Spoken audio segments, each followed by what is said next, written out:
পথ চলায় যদি আসে হাজারো বাধা, থমকে যেও না তুমি হয়ে দিশেহারা।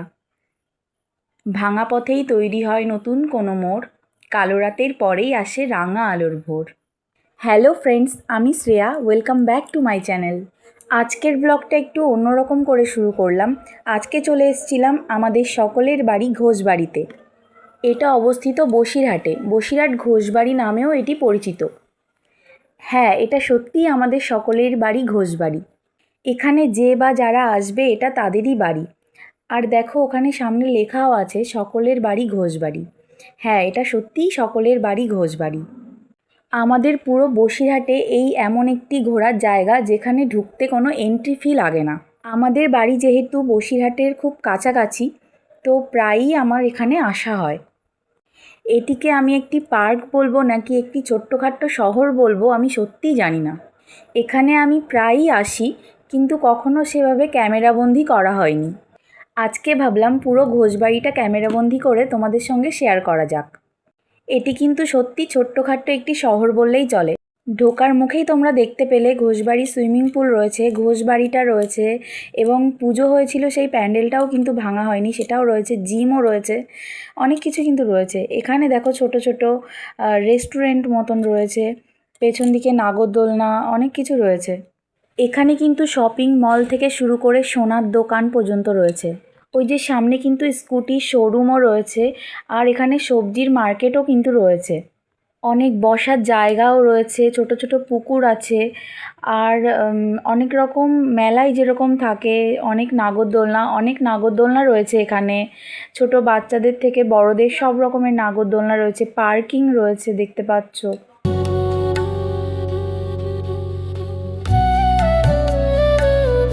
আর এইদিকে দেখো ডান দিকটায় নাইট ক্লাবও কিন্তু রয়েছে। এখানে দেখো ছোট বাচ্চাদের অনেক নাগরদোলনা সামনে দেখা যাচ্ছে।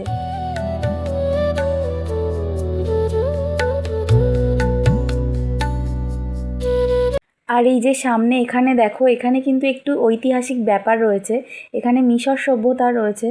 ওই যে সামনেটায় লক্ষ্য করে দেখো, ওখানে কিন্তু পিরামিডটা দেখা যাচ্ছে। এটির ভেতরেও ঢোকা যায়, ভেতরে পুরো মিশর সভ্যতাটা রয়েছে, কেমন করে মিশর সভ্যতায় মমি তৈরি করতো, নানান সমস্ত কিছু রাখা রয়েছে ওখানে। ওটা কিন্তু এন্ট্রি ফি আছে 30 টাকা করে। এখানে ভিতরে যত জিনিসপত্র তুমি যা কিছু অ্যাক্টিভিটি করতে চাইবে বা খাবার দাবার, এগুলো কিন্তু তোমাকে টাকা দিয়েই কিনতে হবে। কিন্তু এখানে এন্ট্রি ফি নেই কোনো, এন্ট্রি ফিটা ফ্রি। এখানে সামনে অনেক রকম মল রয়েছে দেখতে পাচ্ছ, খাবারের অনেক রকম স্টল বসানো রয়েছে।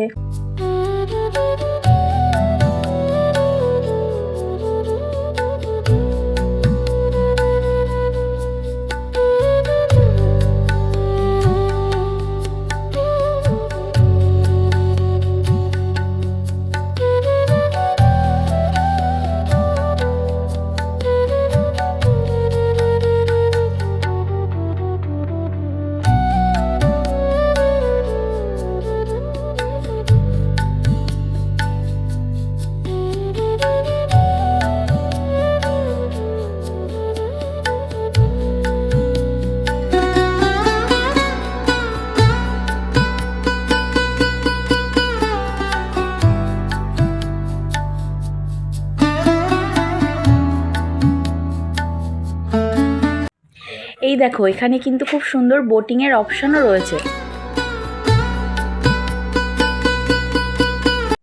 এইরকম ছোট ছোট গেস্ট হাউসও কিন্তু রয়েছে। আরও রয়েছে একটি থিয়েটার যেখানে 3D শো হয়। এই যে দেখো ডান দিকে ভুলভুলাইয়া রয়েছে। প্রত্যেকটাতেই কিন্তু এন্ট্রি ফি রয়েছে 30 টাকা করে। এখানে দেখো ভূতের একটি শো হাউসও রয়েছে।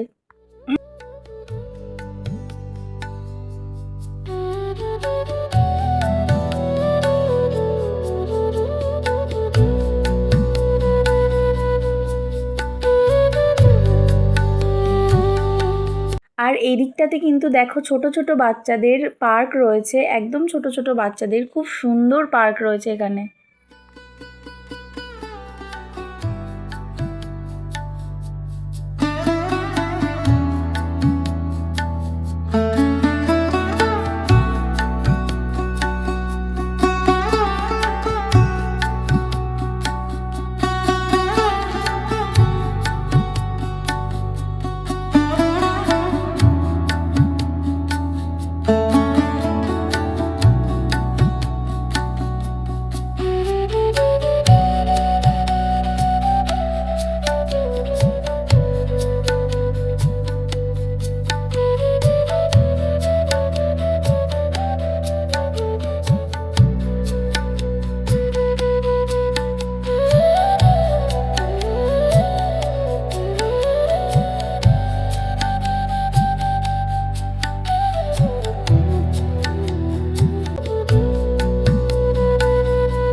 ওই দূরে দেখো একটি চার্চও কিন্তু দেখা যাচ্ছে।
বাড়ি চলো, বাড়ি চলো, বাড়ি চলো, বাড়ি বাড়ি যাবে, আমার বাড়ি যাবে, বাড়ি এই দেখো, বাড়ি চলো, বাড়ি বাড়ি।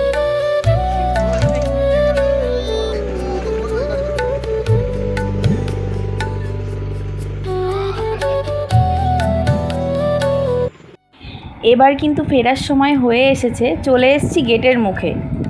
এখানে একটি অ্যাকোয়ারিয়াম রয়েছে, দেখতে পাচ্ছ কত মাছ রয়েছে এখানে। আর আমরাও এবার বাড়ি চলে যাব। এই ঘোষবাড়িটাকে যাওয়ার আগে একবার শেষবারের মতো দেখিয়ে দিই তোমাদেরকে।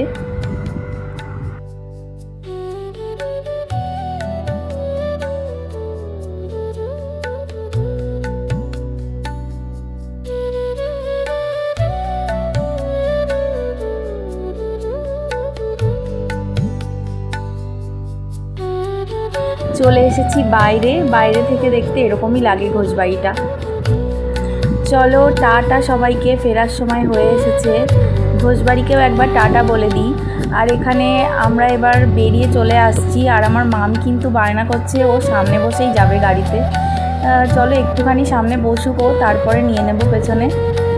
তো চলো টাটা। আজকের মতো ব্লগটাকে এখানেই শেষ করছি। সবাই ভালো থাকবে, সুস্থ থাকবে। আর তোমাদের মধ্যে কে কে এসছো ঘোষবাড়িতে আমাকে অবশ্যই কমেন্ট করে জানাবে। আর আমার ভিডিওটা যদি একটুও তোমাদের ভালো লেগে থাকে তো একটা লাইক আর সাবস্ক্রাইব করে দেবে। টাটা।